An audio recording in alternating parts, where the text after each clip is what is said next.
الحمد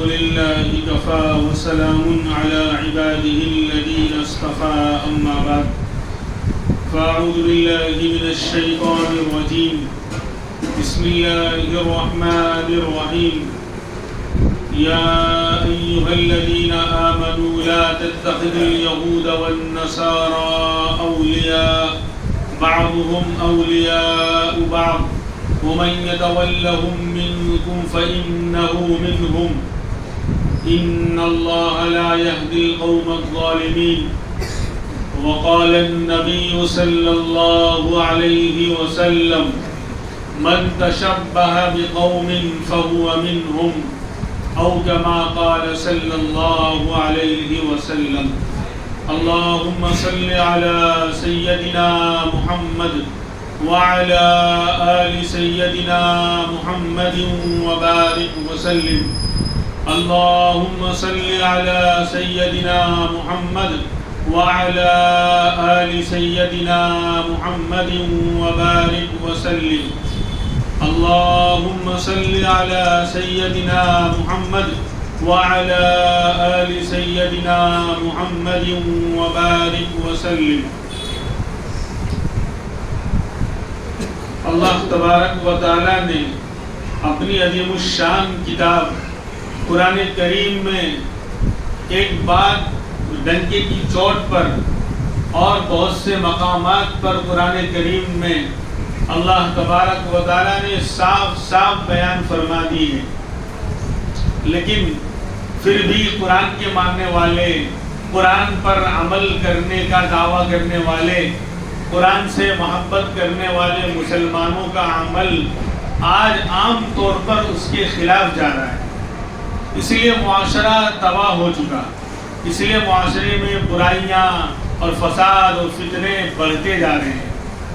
قرآن کریم میں اللہ تبارک و تعالیٰ ارشاد فرماتے ہیں یا ایھا الذین آمنوا لا تتخذوا اليہود والنصارى اولیاء.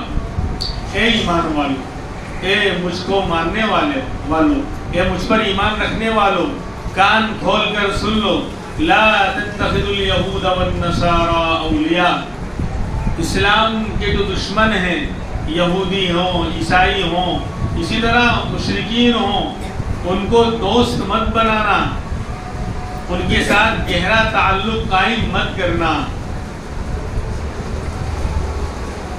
کیسی دوستی، کیسا گہرا تعلق کہ ان کے ہر خوشی اور غم میں شریک ہونے لگ جاؤ، ان کے ہر فنکشن اور تہوار کے اندر شرکت کرنے لگ جاؤ، ہر تہوار کو منانے لگ جاؤ کہ یہ بھائی چارہ ہے، یہ مساوات ہے، یہ برابری ہے.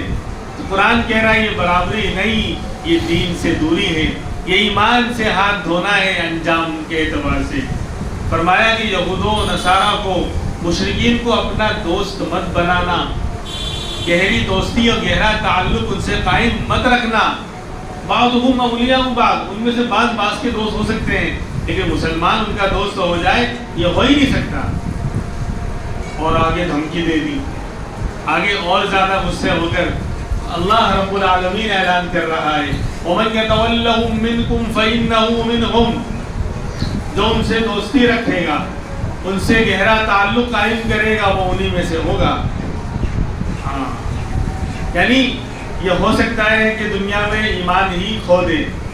بہت سے ایسے اعمال، رسم و رواج، شرکی افعال، جب ان کے ساتھ دوستی ہے تو ہر فنکشن میں شریک ہوگا تو آگے کسی کے سامنے ہاتھ بھی توڑنے لگ جائے گا، کسی کے سامنے ماتھا ٹیکنے بھی لگ جائے گا، کوئی کفریہ کلمات بھی بکنے لگ جائے گا. اور فرمایا وَمَنْ يَتَوَلَّهُمْ مِنْكُمْ فَإِنَّهُ مِنْهُمْ. جو ان سے ایسی دوستی رکھے گا وہ انہی میں سے ہوگا. اور فرمایا وہ ظالم ہے، اس نے اپنے اوپر ظلم کر رکھا ہے. فَإِنَّ اللَّهَ لَا يَهْدِي الْقَوْمَ الظَّالِمِينَ. اور ایسے ظالموں کو اللہ ہدایت نہیں دیا کرتا.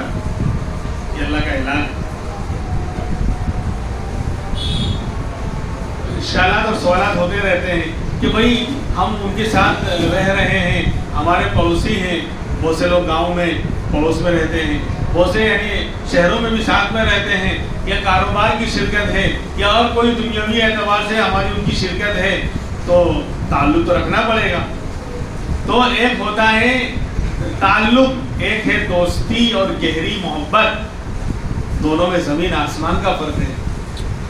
قرآن انسان کیا یعنی جانوروں تک کے ساتھ سلوک کرنے کا قرآن حکم دیتا ہے، شریعت ہمارے حکم دیتی ہے۔ الخلق عیال اللہ فرمایا ہے، ساری مخلوق اللہ کا کنبہ، اللہ کا خاندان ہے۔ جو مخلوق کا خیال رکھے گا اللہ اس کا خیال رکھے گا۔ انسان نہیں، جانوروں تک، پرندوں تک کے ساتھ سلوک اور خیال رکھنے کی بات ہے۔ تو سلوک کرنا اور دنیاوی اعتبار سے تعلق والے چیز ہے، لیکن دوستی، گہرا تعلق اور گہری محبت والا تعلق یہ منع ہے۔ بھائی پڑوس میں رہتے ہیں نون مسلم، تو ایک انسان کے ناطے تو انسانی سلوک ہے، وہ تو اسلام، پھر ہم اسلامی تعلیم پیش نہیں کریں گے تو ہمارے قریب کیسے آئیں گے؟ اسلام کوئی تلوار سے تھوڑی پھیلا، اخلاق سے پھیلا، اخلاق کے پھول نچھاور کیے تھے امام الانبیاء محمد الرسول اللہ صلی اللہ علیہ وسلم نے، صحابہ نے، اسلام کے شہدائیوں نے، اسلام کے متوالوں نے، اسلام کے چاہنے والوں نے اسلام کی شاندار تعلیمات کو، اخلاق کو پیش کیا تھا، تو لوگ اسلام کے قریب آئے تھے۔ تو اگر دنیاوی اعتبار سے ہمارے پڑوسی ہیں یا کاروبار میں شرکت ہے یا کاروبار والا تعلق ہے، ہمارا ان سے خریدنا، لینا، بیچنا، کیا کہتے ہیں، شراء ہے، سیل اینڈ بائی کا مسئلہ ہے، یعنی آپس میں کاروبار کا تعلق ہے، وہ تو ٹھیک ہے، کاروبار کا تعلق کاروبار کی حد تک رہے گا، انسان کا تعلق انسان کی حد تک رہے گا، پڑوس کا تعلق پڑوس کی حد تک رہے گا، لیکن اس کی وجہ سے ہم گہری دوستی ان سے قائم کر لیں، گہری محبت ان سے قائم کر لیں کہ ان کی ہر خوشی غم میں شریک ہونے لگ جائیں، ہر فنکشن میں شریک ہونے لگ جائیں، اپنی ہر راز و نیاز، ہر بات ان کو شیئر کرنے لگ جائیں۔ اسلام اس کی اجازت نہیں دیتا۔ فرمایا یا ایھا الذین آمنوا لا تتخذوا بطانة من دونکم لا یألونکم خبالا۔ قرآن کریم میں چوتھے پارے میں اللہ نے صاف اعلان کر دیا کہ ایمان والو، اپنے علاوہ کو، جو بھی ہو، نون مسلم جو بھی ہو، اپنے علاوہ کو گہرا دوست مت بناؤ، جگری دوست مت بنانا۔ لوگ کہتے ہیں کہ 100 سال سے ہم ساتھ میں رہے، ہمارے باپ دادا، لکڑ دادا، سکڑ دادا کی پیڑھیاں چلی آ رہی ہیں، 200 سال سے ہمارا ریلیشن اور تعلق چلا آ رہا ہے، وہ ہمارے پڑوسی ہیں، ہمارے ہر غم اور سکھ میں شریک ہوتے آئے ہیں، ہم بھی شریک ہوتے آئے ہیں۔ ہمارے لکڑ دادا کی وصیت تھی کہ بیٹا سب کچھ کر دینا، لیکن ان پڑوسیوں کے ساتھ ہر فنکشن میں شریک ہونا، ان کے ساتھ جو ہے بدسلوکی مت کرنا۔ تو میں نے پہلے بھی کہا کہ ایک اخلاقی تعلق، ایک پڑوس کا تعلق، رواداری اور کا تعلق ہے، تعلق کی حد تک تو ٹھیک ہے، لیکن گہری دوستی قائم کر لی جاوے، جگری دوست بنا لیا جاوے کہ جس کو ہر غم اور خوشی میں شامل کر لیا جاتا ہے۔ کیا ہوگا اس سے؟ اس کے نقصانات بھی ابھی سامنے آئیں گے، ابھی بیان کیے جائیں گے کہ کیا ہوگا اور ہو رہا ہے، اور لوگوں نے وہ سب کھو دیا جنہوں نے گہرا تعلق اور گہری محبت اور دوستی غیروں سے قائم کی، دین کا بھی نقصان اٹھایا اور دنیا کا بھی نقصان اٹھا رہے ہیں۔ تو فرمایا کہ اپنے علاوہ کو، غیروں کو جگری دوست مت بنانا۔ کیا ہوگا؟ لا یألونکم خبالا، جب موقع آئے گا تو چوکا نہیں، سکسر لگانے میں بھی وہ کوتاہی نہیں کریں گے، تمہاری جان مال نقصان کا موقع آئے گا نا۔ اور بہت سارے واقعات فسادات کے اندر ہوئے، گجرات میں ہوئے، احمد آباد میں ہوئے، اور اس کے باہر بھی مظفر نگر وغیرہ میں حالات میں 100 سال سے تعلق تھا، آپس میں بالکل شیر و شکر، دودھ و شکر کی طرح گھل مل کر رہتے تھے۔ لیکن جب موقع آیا تو قرآن کہہ رہا ہے، رب العالمین انسانوں کے جسموں کو بنانے والا رب اعلان کر رہا ہے، انسانوں کے دماغ اور دلوں کو پیدا کرنے والی ذات اللہ رب العالمین اعلان کر رہی ہے کہ ان کافروں کو جب موقع ملے گا تو لا یألونکم خبالا، تم کو دھوکہ دینے میں، نقصان پہنچانے میں کوئی کمی اور کوتاہی نہیں کریں گے۔ اور جن کا تعلق ان سے رہا نا گہرا، انہوں نے منہ کی کھائی ہے. اور پھر آج کل کے حالات میں تو فورس ہوتا ہے ان کو ان کے آقاؤں کی طرف سے کہ تم ایسا کرو نہیں تو تم کو ہم نقصان پہنچائیں گے. تو پھر یہ لوگ اپنے انہی جگری دوستوں کو، انہی کے گھروں کو لوٹتے ہیں، انہی کی عزتوں کو پامال کرتے ہیں، انہی کی بہن بیٹیوں کی عزتوں کو تار تار کرتے ہیں. یہ واقعات ہزاروں نہیں لاکھوں کی تعداد میں پیش آ رہے ہیں، آ چکے ہیں.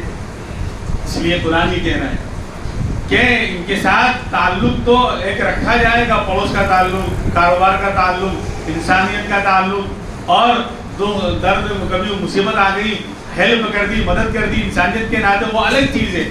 لیکن ہر چیز میں شامل ہونا، ہر فنکشن میں شریک رہنا، جسی کے گھر کا فرد ہوتا ہے، یعنی بالکل جگری اور گہرا تعلق قائم کر لیا، یہ نہیں. یہ اپنوں سے کیا جائے گا. اپنا کتنا بھی غیر صحیح، یعنی دل کے اعتبار سے برا صحیح، لیکن مسلمان ہے، اس کو اسلامی غیرت یعنی کیا کہتے ہیں حدیں پار کرنے سے روک دے گی. تھوڑا بہت نقصان وہ بھی پہنچا سکتا ہے، لیکن وہ حدیں پار نہیں کرے گا کہ جس طرح گھروں کو جلا دیا گیا، سب کچھ لوٹ لیا گیا. اپنے اتنا تو نہیں کریں گے. اسلام اور ایمان آڑے ضرور آئے گا کہ کلمہ اور ایمان کی طاقت ہے. آج چونکہ صورتحال تہواروں کی چل رہی ہے، اس لیے سوچا کہ اس پر کچھ بات ہو جائے. قومی تہواروں میں، نان مسلموں کے تہواروں میں شرکت کرنا کیسا ہے؟ تو ناجائز اور حرام ہے. جب تعلق اور دوستی کرنے کو منع کیا گیا تو ان کی مذہبی یعنی تہواروں میں شرکت کی اجازت اسلام کیسے دے گا؟ اور جو شریک ہوتے ہیں نا وہ منہ کی کھاتے ہیں. اب تو وہ لوگ بھی مارتے ہیں کہ ہمارے میں کیوں آیا. اب تو وہ خود ہی بھگا دیتے ہیں. اچھی بات ہے وہ کہ وہاں دو چار کو پڑھتی ہے، اچھا ہے، تاکہ 10 20 50 ہزار لوگ جو ہیں اس سے رکنے والے بن جائیں. کم سے کم اللہ کا حکم تو سمجھ میں نہیں آ رہا ہے، علماء کی باتیں تو سمجھ میں نہیں آ رہی ہے، لیکن جب سر پہ پڑتی ہے، دھلائی ہوتی ہے، تو وہاں سے بھاگتے ہیں. کہنا پڑتا ہے، کیا کریں. تو قومی تہواروں میں شرکت یہ بالکل حرام ہے اور ناجائز ہے. جب ان کے ساتھ گہرا تعلق رکھنے کو منع کر دیا گیا تو ان کے مذہبی یعنی فنکشنوں میں شرکت کیسے جائز ہوگی؟ اور یہ تہوار دیوالی کا، دیپاولی، یہ سراسر ان کا شرکیہ اور کفریہ تہوار ہے. لکشمی کی پوجا ہوتی ہے، دھن تیرس ہوتا ہے، اور لکشمی ہے، پیسے کی پوجا ہوتی ہے. شرک ہے. اللہ کے علاوہ کسی کی پوجا کرنا، کسی کی عبادت کرنا، کسی کے سامنے ماتھا ٹیکنا، ہاتھ جوڑنا، سر جھکانا اسلام اور ایمان کے بالکل خلاف ہے. صراحتاً شرک اور کفر ہے. تو جس تہوار میں یعنی غیر اللہ کی پوجا ہو رہی ہے، لکشمی کی پوجا ہو رہی ہے، ان کے رام کا جو بنواس ہوا تھا 12 سال کے بعد وہ تشریف لائے تھے، تو ان کی یاد میں دیے جلائے گئے تھے، آتش بازی کی گئی تھی، تو وہ آج مسلمان کر رہا ہے، بیچ رہا ہے. تو پہلی بات ان کے تہواروں میں شرکت کرنا یہ حرام ہے، ناجائز ہے. اور مبارکباد پیش کرنا بھی جائز نہیں. اسلام کا، ایمان کا تھرمامیٹر اتنا ڈاؤن ہو گیا. کون کہہ رہا ہے تجھے مبارکباد دینے کو، لیکن یعنی احساس ہی نہیں ہے. تو لکھ کر بھیجتے ہیں واٹس ایپ پر. کیا وہ تمہارا کھانا پینا بند کر دے گا؟ وہ تمہارا خدا ہے. ذالک بأن اللہ مولا الذین آمنوا وأن الکافرین لا مولا لهم. اللہ ہمارا مولا ہے، ہمارے رب اللہ ہیں، مولا اور ناصر و مددگار اللہ ہیں، ہمارا روزی دینے والا اللہ ہے. ہم تعلقات کی بنیاد پر وش اور مبارکباد پیش کرنے لگ جائیں گے، جائز نہیں ہے. مسئلہ ہے بالکل. دو تہوار سراسر شرک اور کفر پر بنیاد رکھتا ہے. جس کے اندر شرک اور کفر پایا جا رہا ہے اس پر آپ مبارکباد پیش کر رہے ہیں. یعنی مبارکباد آدمی کس چیز پہ پیش کرتا ہے؟ جس پر وہ خوش ہوتا ہے، جس پر اس کو خوشی ہوتی ہے. تو اس کا مطلب شرک اور کفریہ کلمہ یعنی اعمال وہ لوگ کر رہے ہیں، آپ اس پر خوش ہیں، تو اپنے ایمان کی خیر منائیں. میں جو فتویٰ نہیں دے رہا ہوں کہ وہ کافر ہو گیا، لیکن آگے چل کر معاملہ گڑبڑ ہو جائے گا. یعنی اس کا مطلب آپ خوش ہو رہے ہیں. مبارکباد آدمی کب پیش کرتا ہے؟ جب کسی پر اس چیز پر خوش ہوتا ہے. ہوتا ہے نہیں بچہ پیدا ہو ہمیں مبارک ہو، اللہ نے آپ کا اولاد سے نوازا ہے، مطلب مجھے بھی خوشی ہے، میں آپ کو اس لیے مبارکباد پیش کر رہا ہوں. تو دیپاولی پر یا دیوالی پر جو سراسر جو ہے شرکیہ یعنی تہوار ہے، اس کے اوپر مسلمان مبارکباد پیش کرے گا. اس نے کب کہا بھائی اگر آپ کا کوئی کاروباری تعلق ہے کسی غیر سے، آپ وہ سیٹ ہے، آپ اس کے وہاں کاروبار کر رہے ہیں، تعلق ہے، تو اس نے کب کہا کہ مبارکباد پیش کرو ورنہ ہندوستان سے تم کو نکال لیا؟ اگر کہے بھی تو نہیں کہنا ہے، کہے بھی تو نہیں کہنا ہے. خدا روزی دینا رزاق اللہ ہے، زندگی موت کا مالک اللہ ہے. وہ جب چاہے گا تب ہم یہاں رہیں گے، نہیں چاہے گا تو ہم نہیں رہیں گے. خیر، تو مبارکباد پیش کرنا بھی جائز نہیں. اور اسی طریقے سے ان کے تہواروں میں شرکت کرنے میں بہت سارے نقصانات ہیں. سب سے بڑا نقصان ایمان کا خطرہ ہے. ایمان کی حفاظت ضروری ہے. یہ جو سرمایہ دنیا کا سب سے قیمتی، دنیا کی سب سے قیمتی مایہ اور دنیا کا سب سے قیمتی سرمایہ لا الہ الا اللہ محمد الرسول اللہ کی دولت، جو ہمیں بغیر مانگے خیرات میں مل گئی. پیدائشی مسلمان اور مسلمان کے گھر میں پیدا ہو گئے تو مل گئی دنیا کی سب سے بڑی دولت. تو آج اس کی ویلو نہیں ہے، اس کی قدر نہیں ہے. 10 روپے 20 روپے 50 روپے کی قدر ہے. گر جائے، نقصان ہو جائے تو پیشانی پر بل آتا ہے، مسلمان ٹینشن میں آ جاتا ہے. لیکن ایمان کی دھجیاں اڑ رہی ہوں، ایمان کا ستیہ ناش ہو رہا ہو، مسلم معاشرہ ہے یا غیروں کا معاشرہ ہے، وہ آتش بازیاں، وہ پٹاخے پھوڑنا، وہ جو ہے، یعنی میں تو آج تک نہیں سمجھ پایا کہ پٹاخے پھوڑنے میں کوئی کسی طرح سے کوئی فائدہ ہو. تو مجھے آج تک سمجھ میں نہیں آیا. دینی اعتبار سے تو جا رہے تیل لینے، کیونکہ مسلمان دین کو تیل لینے بھیج رہا ہے. میں انہی کی زبان استعمال کر رہا ہوں. میرے نزدیک ایمان اور دین سب سے قیمتی ہے، وہ تیل لینے کیسے جا سکتا ہے. لیکن آج تو رویہ ہے ہمارا، اس کے حساب سے بول رہا ہوں کہ ایک مرتبہ چھوڑو بھی دین اسلام کو. لیکن دنیا کے اعتبار سے بھی کس نظریے سے، کسی بھی اعتبار سے اگر ان پھٹاکڑا فوڑوں میں آتش بازی کرنے میں کوئی فائدہ ہو تو بتاؤ. سوائے چھوٹے بچوں کو تھوڑا اچھا لگتا ہے دیکھنے میں، ورنہ سمجھداری آنے کے بعد مسلمان یعنی انسان سمجھدار ہو جائے، اس کے بعد سوچے کہ کس اعتبار سے اس کے اندر فائدہ ہے. دنیا کا کوئی فائدہ ہے؟ کچھ بھی نہیں. کوئی کاروبار کا فائدہ ہے؟ کچھ بھی نہیں. مال کا فائدہ ہے؟ کچھ بھی نہیں. سراسر نقصان کے، ہر اعتبار سے نقصان ہے. ابھی میں بتاؤں گا.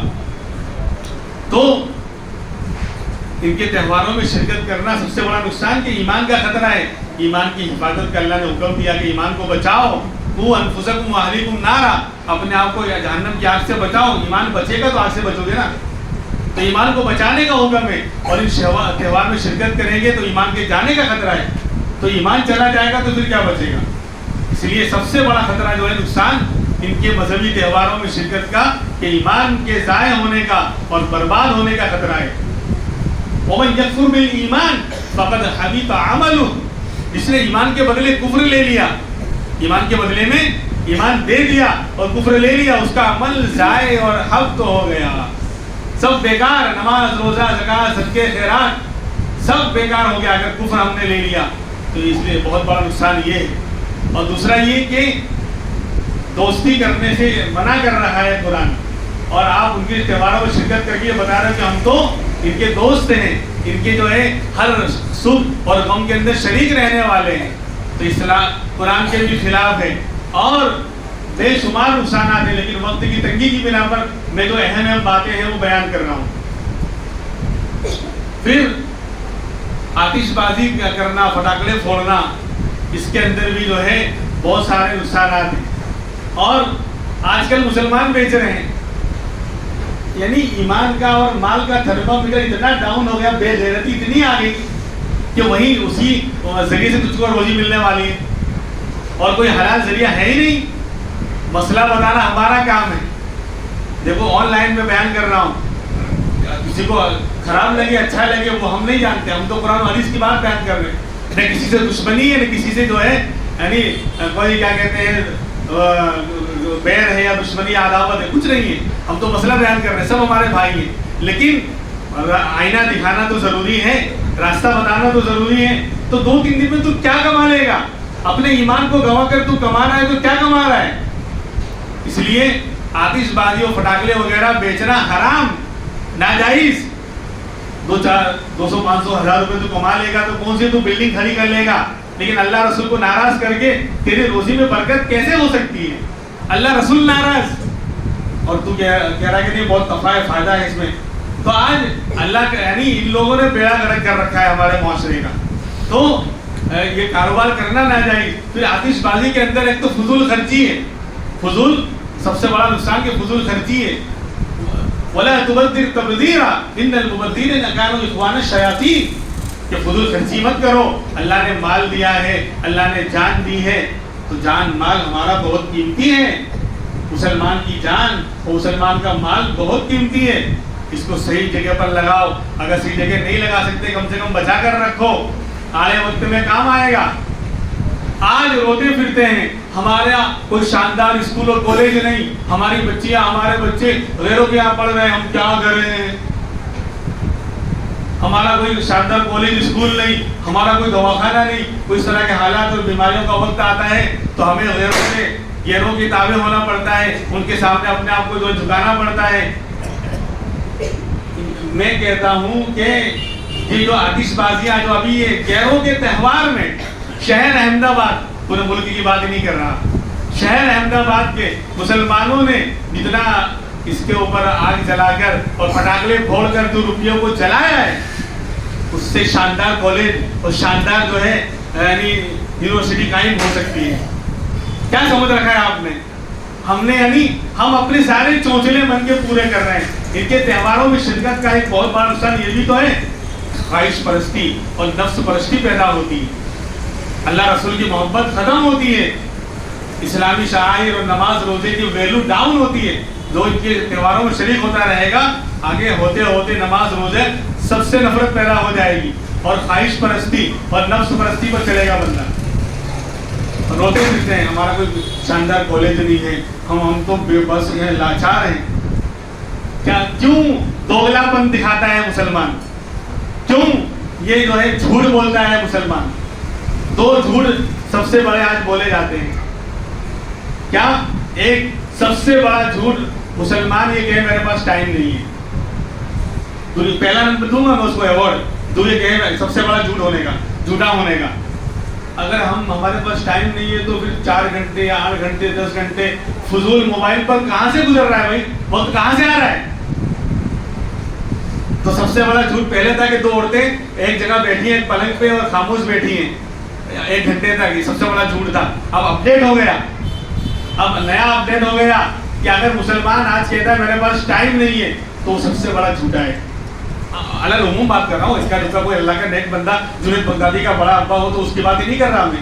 عام العموم جو ہمارا معاشرہ تباہ ہے موبائل کے پیچھے کئی گھنٹے فضول اور بے جا خرچ کر رہے ہیں, تو ایک تو یہ جھوٹ سب سے بڑا. اور دوسرا سب سے بڑا کہ مسلمان لاچار ہیں. لاچار نہیں, چار ہیں لیکن لا پیچھے لگا کر خود لاچار ہیں, خود اپنے پاؤں پہ کھلا لیں, ہم بے کس ہیں, بے بس ہیں. ہمارے یہاں شادیاں ہوتی ہیں تو بادشاہ, کوئی بادشاہ سے کم ہے ہی نہیں. خرافات پر اور بے حیائی پر اور شریعت کے خلاف خرچ کرنے پر شادیاں دیکھ لو, کہاں ہیں غریب و فقیر؟ سبھی تو مالدار ہیں. ہاں, دین مسکین ہو گیا, اسلام مسکین ہو گیا, قرآن مسکین ہو گیا, نماز مسکین ہو گئی, لاچار ہو گئی. مسلمان لاچار نہیں ہے. میں کہہ رہا ہوں نا کہ آج کل 2-4 دن میں غیروں کے تہوار پر خوش ہو کر اپنے ایمان کا ستیہ ناش کرتے ہوئے جو ہم نے آتش بازیاں کی ہے نا کروڑوں روپے کی, غیروں کی بات نہیں کر رہا, صرف مسلمان کی بات کر رہا ہوں. شہر میں آپ اندازہ لگائیں گے, اب تو بہت مہنگے ہو گئے سب, 5-10 روپے سے کم کوئی چیز ہے ہی نہیں ٹھیک ٹھاک. تو جو آتش بازیاں کی ہے, پٹاخے پھوڑے ہیں نا, اس سے شاندار کالج تیار ہو جائے گا, شاندار دواخانہ ہے احمد آباد کا. کسی کے سامنے ہاتھ پھیلانے کی ضرورت ہی نہیں ہے.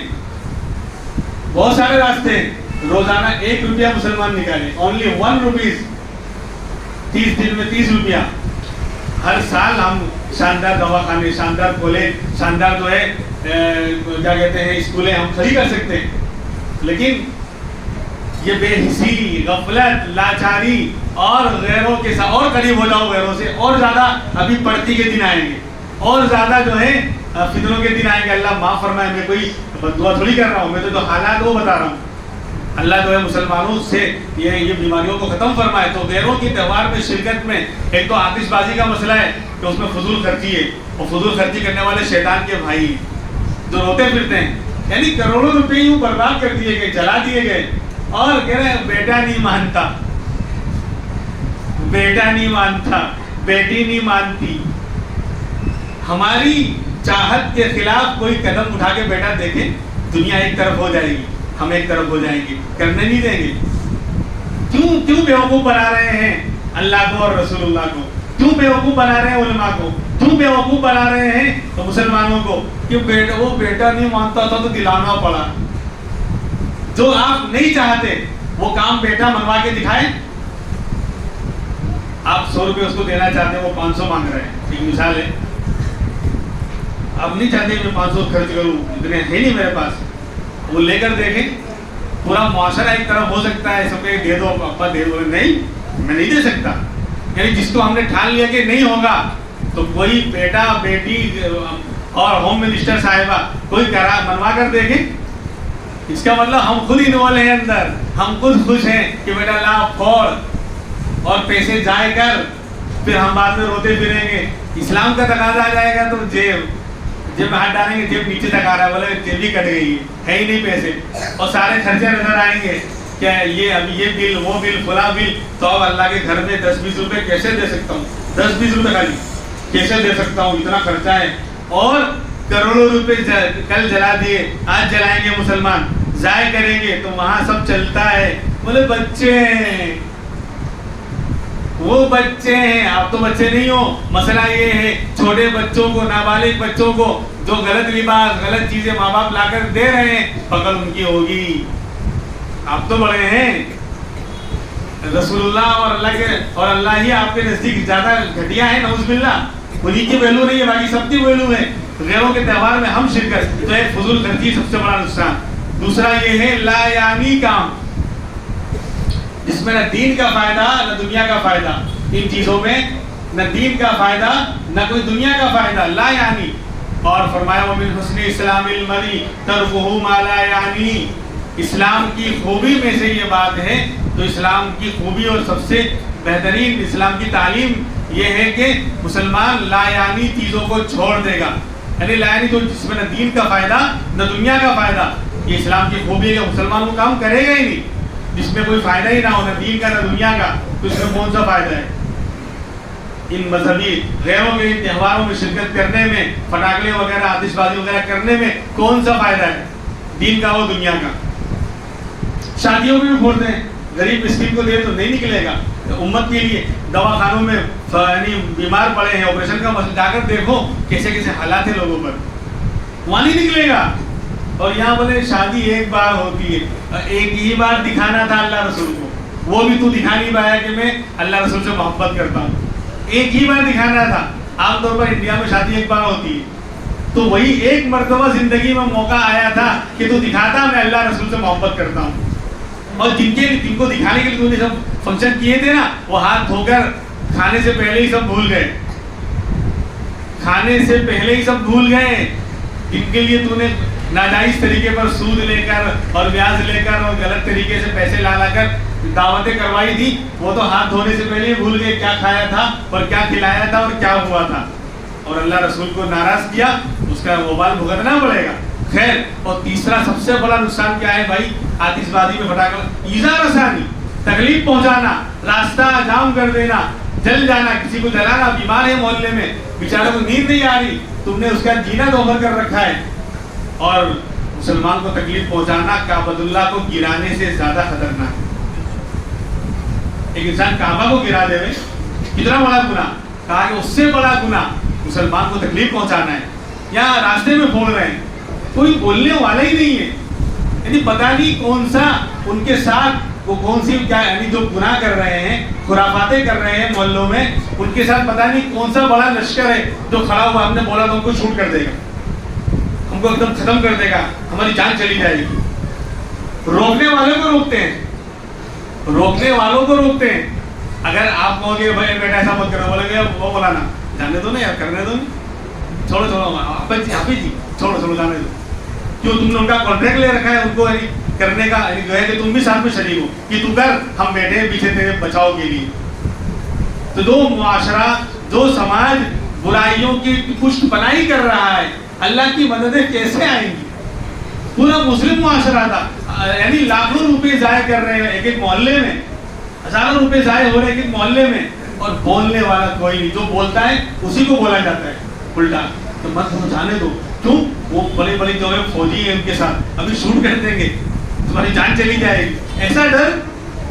ایسا ڈر اللہ رسول کا ڈر تو یعنی اس کے 90% پر بھی نہیں رہا جتنا ان پٹاخے پھوڑنے والوں کا, گناہ کرنے والوں کا اور دوسرے غلط کام کرنے والوں کا ڈر سوار ہے. بولنا جانے کرنے دے, کیا ہے بھائی, کیوں اتنا ڈر رہے ہیں؟ تو اس کے اندر سب سے بڑا نقصان ایذا رسانی کا, تکلیف پہنچانے کا ہے کہ لوگوں کا راستہ جام ہو جاتا ہے اور لوگ جل جاتے ہیں. کسی کو کیا نقصان ہو رہا ہے, ایمرجنسی ہے لیکن ٹریفک جام ہو رہا ہے اور بہت سی گاڑیاں پھٹ جاتی ہیں, آگ لگ جاتی ہے, پتہ نہیں کیا کیا نقصانات ہیں اس کے اندر. ان کے ہر تہوار میں نقصان ہے اور ہم کر رہے ہیں. اور فرمایا تھا من تشبہ بقوم فہو منہم, جو کسی قوم کی مشابہت اختیار کرے گا وہ اسی میں سے ہوگا. اس لیے خطرناک وعید آگاہ کی. میرے نبی نے تو عبادتوں میں بھی غیروں کی شرکت اور غیروں کی نقل کو پسند نہیں کیا. عبادت کے اندر نماز, روزہ وغیرہ میں بھی اللہ کے رسول صلی اللہ علیہ وسلم نے غیروں کے ساتھ نقل اور مشابہت کو پسند نہیں کیا. 2-4 مثالیں بتاتا ہوں میں. ہم غیروں کا لباس پہن رہے ہیں, کسی ایکٹر نے بال یوں بنایا تو ہم نے بھی یوں بنا لیا جو ہمارے منہ پہ تھوکے گا بھی نہیں. یعنی اتنا گرا ہوا ہم کو سمجھتا ہے کہ ہمارے چہرے پر تھوکنا بھی گوارا نہیں کرے گا. اس ایکٹر نے, اس نفرت کرنے والے دشمن نے ہم کو کہیں دعوت دی نہیں, لیکن ہم ایسے غلام ہیں, ذہن ہمارا ایسا غلام ہو گیا. اس نے بال یوں بنائے تو ہم نے یوں بنا لیا, اس نے کپڑے یوں پہنے تو ہم نے بھی یوں پہن لیا, انہیں اسٹائل یوں ماری تو ہم بھی یوں اسٹائل مار رہے ہیں. کسی فلم اسٹار نے کرتا پہن لیا تو سب کرتا سلائیں گے, لیکن اللہ والوں کا لباس ہے اس لیے نہیں سلائیں گے. یعنی کیسی غلامی, حد ہوتی ہے غلامیت کی. کسی نے بال یوں بنایا تو ہم نے, اور ہمارے نبی کیا فرما رہے, خالف الیہود خالف المشرکین, مشرکین کی مخالفت کرو کہ وہ مجھے لمبی رکھتے ہیں اور داڑھی کو کٹاتے ہیں. مجھے وہ لوگ لمبی رکھتے ہیں اور داڑھی کٹاتے ہیں, لہذا ان کی مخالفت کرو. یہ ایک مثال ہوئی, یعنی داڑھی کو بڑھاؤ اور مونچھوں کو کٹاؤ, یہ اللہ کے رسول کی تعلیم ہے. پھر آگے کہ نماز کا مسئلہ آیا تو بولے قبلہ کہ کعبۃ اللہ کی طرف رک کر کے نماز پڑھو. کیوں؟ یہود بیت المقدس کی طرف رک کر کے نماز پڑھتے تھے. قبلے کے اندر بھی مخالفت, نماز کے اندر بھی مخالفت آپ نے کی کہ فرمایا خالف الیہود فإنہم لا یصلون فی نعالہم ولا خفافہم, کہ یہود کی مخالفت کرو, وہ لوگ جوتے اور چپل پہن کر نماز نہیں پڑھتے, موزے پہن کر نماز نہیں پڑھتے, تم ایسا کیا کرو. اس کا مطلب یہ نہیں کہ آپ مسجدوں میں چپل پہن کر آ جاؤ. جہاں ایسا موقع کبھی آ جاوے, جیسے جنازے کی نماز ہو رہی ہے, مثال دوں میں آپ کو, تو عجیب و غریب لوگ ہیں, چپل اتاریں گے چپل پہ کھڑے ہوں گے. کیا فائدہ ہوا؟ چپل اتاری تھی چپل پہ ہی کھڑے ہو رہے ہیں. یا تو چپل اتارنی تھی تو سائڈ میں کر دیتا اور یوں کھڑا ہوتا, یا تو چپل اگر صاف ہے, گندگی کوئی نیچے نہیں لگی ہوئی ہے تو پہن کے پڑھ لے نماز. ہمارے نبی نے تو فرض نمازیں بھی چپل پہن کر, لیکن یہاں چونکہ ہمارے مسجدیں پکی مسجد ہیں, فرش ہوتا ہے, قالین ہوتی ہے, تو اب وہ سسٹم تو نہیں ہوگا کہ جوتوں اور چپلوں کی یعنی بناوٹ بھی ایسی کہ ہم رکوع سجدہ اس پہ نارمل نہیں کر سکتے. تو مسجدوں کی صورتحال بھی چینج ہو گئی اور جوتے چپلوں کی بھی صورتحال ایسی نہیں کہ ہم پہن کر اس کو موومنٹ کر لیں یعنی رکوع سجدہ. تو اس لیے اب یعنی مسجدوں میں تو پہن کر نہیں آ سکتے, لیکن جہاں پہ ایسا موقع آ جائے کبھی, کم سے کم چلو فرض نماز نہیں پڑھ پا رہا ہے تو جنازے کی نماز ہی پڑھ لے اللہ کے بندے. اگر جوتا چپل کرا صاف ہے, پاک ہے, تو ایسے ہی پڑھ لے, اتار کے اس پہ پاؤں رکھ کے پڑھ رہے ہیں تو کیا فائدہ ہوگا. تو فرمایا کہ یہودیوں کی مخالفت کرو, وہ لوگ جوتے چپلوں میں نماز نہیں پڑھتے, موزے تو ہوتے ہیں نا چمڑے کے, سردی میں پہنتے ہیں لوگ, وہ لوگ چمڑے کے موزے پہن کر نماز نہیں پڑھتے, تو فرمایا ان کی مخالفت کرو. پھر روزے کے اندر فرمایا کہ آپ یہود عاشورہ کا روزہ رکھتے ہیں, صرف 10ویں کا. فرمایا خالف الیہود صوموا قبلہ یوما او بعدہ یوما, کہ عاشورہ کے ایک دن پہلے کا ساتھ میں جوڑ لو, 9-10 یا 10-11 ایک دن بعد کا ساتھ میں جوڑ لو. جو نبی عبادت میں, نماز میں, روزے میں بھی غیروں کی اور دشمنوں کی نقل کو پسند نہیں کر رہے ہیں, آج مسلمان ہر چیز میں ان کی نقل اختیار کر رہا ہے. ہر چیز میں, کھانے میں, پہننے میں, مٹھائیاں دیوالی کو بونس دے رہے ہیں. مسلمان بھی دیوالی پہ بونس دے رہے ہیں. کون سا تیرا تہوار ہے بھائی؟ عید پر دیں یا کسی اور دوسرے وقت پہ دے, لیکن آج دیوالی پر تو بونس دے رہا ہے, اس کا مطلب تو بھی خوش ہے. شرکیہ جو سراسر لکشمی کی پوجا یعنی پیسوں کی پوجا ہو رہی ہے, جو شرکیہ افعال ہے, دیوالی آگ جلائی جا رہی ہے, دیے جلائے جا رہے ہیں. میں نے بتایا شروع میں کہ رام کے 12 سال کے بنواس کے بعد یعنی سراسر شرکیہ کفریہ اعمال ہے, اس پر تو خوش ہو رہا ہے, بونس دے رہا ہے, مبارکباد پیش کر رہا ہے. تو میرے نبی نے یعنی مشابہت کو عبادتوں میں پسند نہیں کیا. یہاں تک کہ روزے کے بارے میں فرمایا کہ ہمارے روزوں ان کے روزوں کے درمیان فرق یہ ہے کہ وہ لوگ بغیر سحری کا روزہ رکھتے ہیں, تم سحری کھایا کرو, اس میں برکت ہے. دیکھو ہر چیز میں, یہاں تک کہ 3 وقت میں نماز پڑھنے سے منع کیا, مکروہ وقت ہے.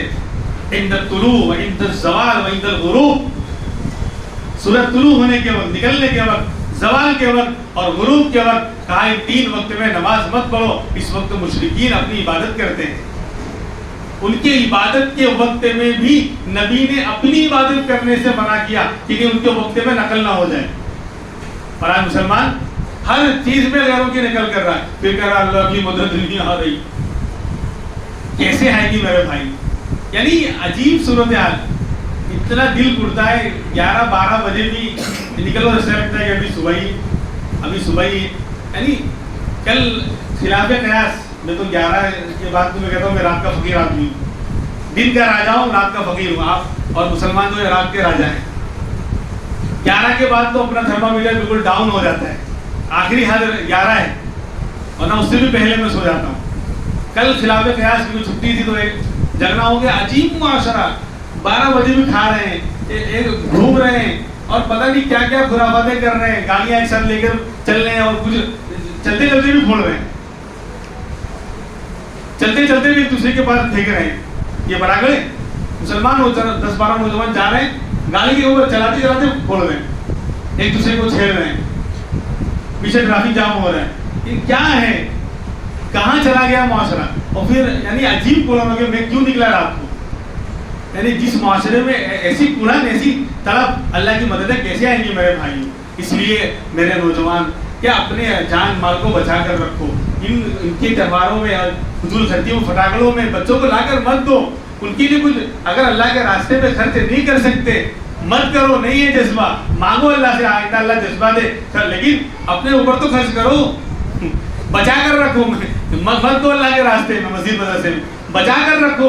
اپنے آپ کے وقت میں کام آئے گا وہ پیسہ, آپ کے بچوں کے لیے کام آئے گا. یہ جلا کر کیا فائدہ ہوگا؟ 2000 کا 5000 کا 10,000 کا فراغلہ لا کر دے دیا.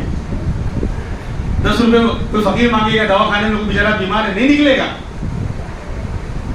اور یاد رکھیں جو بڑے, جہاں تک آواز جا رہی ہے, جو بڑے لا کر دیں گے کل قیامت میں امام الانبیاء محمد الرسول اللہ کا دامن, اس کا آپ کا ہاتھ ہوگا اور آپ کا دامن ہوگا, گریبان ہوگا. میرے نبی پکڑیں گے, بتا من تشبہ, میں نے تو عبادتوں میں بھی غیروں کی نقل کو پسند نہیں کیا تھا, اور تو ان کی شرکیہ کفریہ تہوار میں تو پورا انوالو ہو رہا, پورا شریک ہو رہا تھا, جان مال تو وہاں لٹا رہا تھا. میری امت کی بچیاں بے نکاح تھی, میرے غریب پریشان تھے دواخانوں میں, ان کے آپریشن کے پیسے نہیں تھے, اور تو فضول خرچیاں کر رہا تھا, تو دین کی دھجیاں اڑا رہا تھا. ہم کیا جواب دیں گے؟ اس لیے میرے بڑوں سے میں درخواست کروں گا, اپنے بچوں کی ان ضدوں کو پورا نہیں کرتے. جیسے آپ جو نہیں چاہتے وہ ضد آپ کے بچے آپ سے نہیں منوا سکتے, تو اس کو بھی اپنے نہ چاہنے میں شامل کر لیں. سمجھ رہے ہیں میری بات؟ جن چیزوں کو ہم نہیں چاہتے وہ ضد بچے ہم سے منوا نہیں سکتے قیامت کی شام تک, تو ان چیزوں کو بھی اپنی نہ چاہنے والی ضد میں شامل کر لے کہ ہم یہ بالکل نہیں چاہتے. بیٹا تجھے کچھ کھانے کا دلا دیں گے, بیٹا تجھے کچھ پہننے کا دلا دیں گے, تجھے یہ کر دیں گے, لیکن یہ نہیں ہوگا. دیکھیے آپ کے گھر میں بھی برکتیں آئیں گی اور اللہ کے رسول خوش ہوں گے کہ ایک معاشرہ بنے گا. اللہ رب العزت ہمیں ان باتوں پر عمل کرنے کی توفیق عطا فرمائے. وآخر دعوانا الحمدللہ رب العالمین.